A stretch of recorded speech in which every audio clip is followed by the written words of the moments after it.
তো বন্ধুরা, আজকে করছি চিলি ফিশ। ফ্রিজে বেঁচে থাকা মাছ দিয়ে আমি এটা করলাম। নুন হলুদ আগেই মাখিয়ে রেখেছিলাম, তাই জন্যে, তা নাহলে হলুদটা দেওয়ার দরকার থাকে না। একটা ডিম দিয়ে দিলাম, কর্নফ্লাওয়ার দিয়ে দিলাম 2 চামচ, রসুন আদা কাঁচা লঙ্কা বাটা দিয়ে দিলাম 1 চামচ, কাশ্মীরি লঙ্কার গুঁড়ো গোলমরিচের গুঁড়ো সব দিয়ে আমি মাছটা একটু মেখে নিলাম। মাছের গায়ে ভালো করে মাখিয়ে নিলাম। সব সময় তো চিকেন দিয়ে খাওয়া হয়, আজকে ভাবছি কি করি।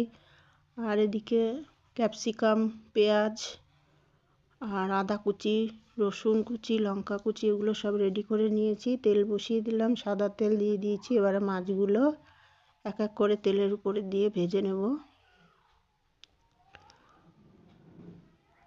রোজই মাছের ঝোল ঝাল খাওয়া হয়, আজকে আর ভালো লাগছে না, তাই ভাবছি এইটা করে দিই। ছেলেও ভালো খাবে, ও তো এই সমস্ত খাবার খেতে বেশি ভালোবাসে। মাছগুলো আমার উদ্ধার হয়ে যাবে। যখন মাছ কিনবে একসঙ্গে এক গাদা মাছ, কি করা যায়, তাই জন্য আজকে এই রান্নাটা আমি করে নিলাম। তো মাছগুলো আমার ভাজা হয়ে গেছে, এবারে আমি তুলে নেব। এবারে এই তেলের মধ্যে আরেকটু তেল দেব, দিয়ে এবারে এই যে রসুন কুচি, আদা কুচি আর কাঁচা লঙ্কা কুচিটা আগে তেলের মধ্যে দিয়ে দিলাম।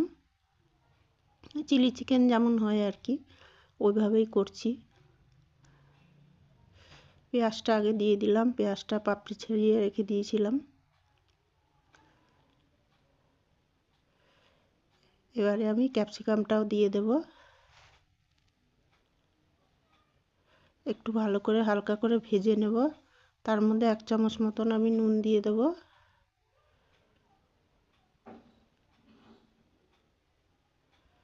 এবার দেখুন নুন দেওয়ার পরে কি সুন্দর এটা একদম হয়ে গেছে, নরম হয়ে গেছে।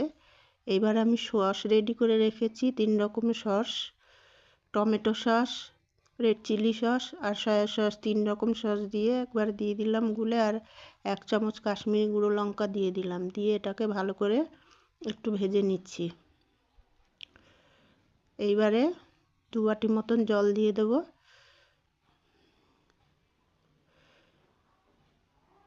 এবারে একটুখানি ঝোলটা ফুটুক। এবার আমি মাছগুলো, ভাজা মাছগুলো আমি দিয়ে দেব। মাছগুলো একটু ছোট করলেও পারতাম, তবু আমি আর করলাম না, এইভাবেই করলাম আজকে।